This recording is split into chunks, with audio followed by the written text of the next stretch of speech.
Movie lovers, we're right here in New Orleans, Louisiana, in front of the best fans in the country for the world premiere of Jack Reacher, Never Go Back. Y'all gonna love it. We're gonna talk to Tom Cruise and all the rest of the cast and director and some of these great fans tonight right here on BLACKTREE TV.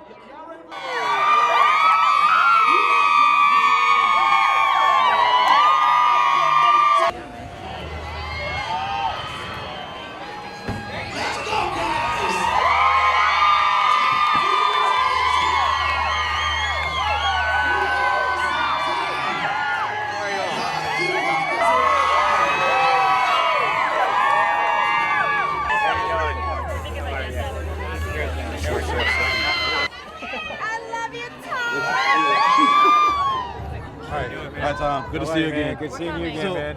Everybody always talks about your stunts and all these amazing things you do, but what I'm almost more amazed by is your dedication to the fans. You go sign all the autographs, you talk to all the press.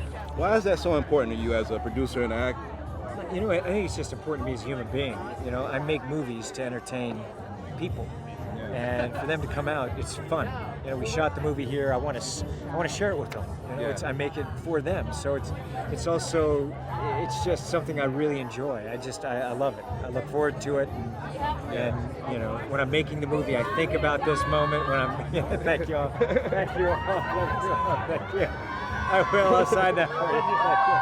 Thank you all. Thank you. And this Jack Reacher, Never Go Back. If this is a time in your life, a stunt or a place that you never want to go back to, what would it be? That's a good question. You know, I really don't know. You know, I think you know, there's some things that I'm glad I lived through when I'm doing it. You know what I mean? That A400. You know, I'm glad I lived through that experience. That was, you know, that was but still, it's pretty exhilarating. All right, and we're on. All right, so hi, nigga. Good to see you again. Good to see you. So I read that. First off, you're a pilot now. Like, what's going on with that? You trying to be Tom Cruise for real? I'm getting my pilot's license. I'm working on that. No, I've always wanted to get my pilot's license. My dad was in the Air Force when he was younger, so that was always on my bucket list. But Tom just kind of helped speed up the process a little bit by convincing my parents. Okay.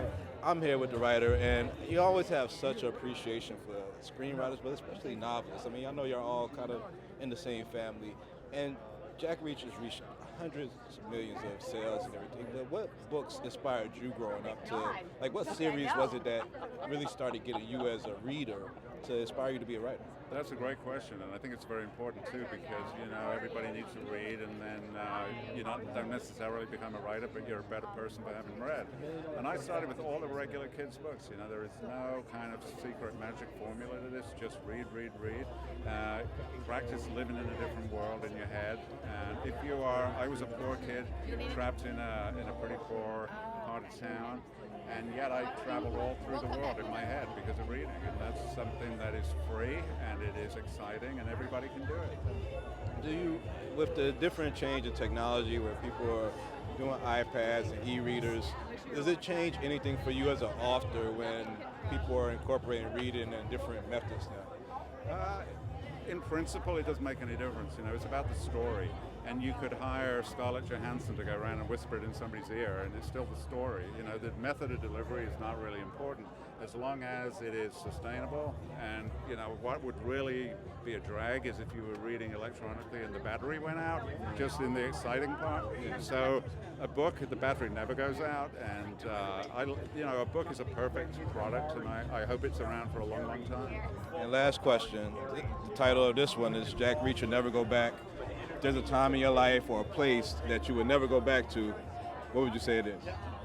That's another good question. I think it's not so much a place, it's more like a place and a time, a situation. In my old job, I was fired from my old job, and that whole process was very unpleasant. It's something that I'm sure a million people have shared. It's not your fault. You've worked hard and you've worked loyal, and you get nothing in return. And that kind of a feeling is, I think, shared by all of us, and certainly we would not want to go back there.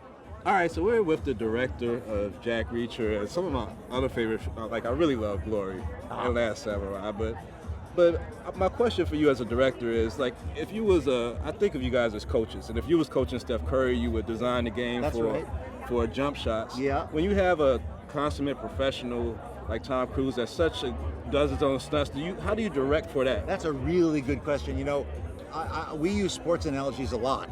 And the funny thing is, one reason that Cruz and I got to know each other many, many years ago is we both wrestled in high school.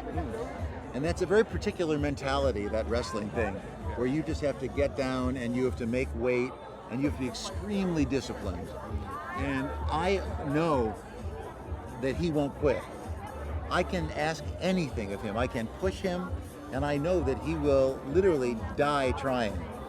And I think I exploit that completely with him. You know, he's that player. He's that guy who will just go until he drops. Well, the name of this title is Jack Reacher, Never Go Back. Yeah. There's a time in your life or a place that you never want to go back to. Like, what is that? Wow. I can think of a couple movies I might not want to go back to.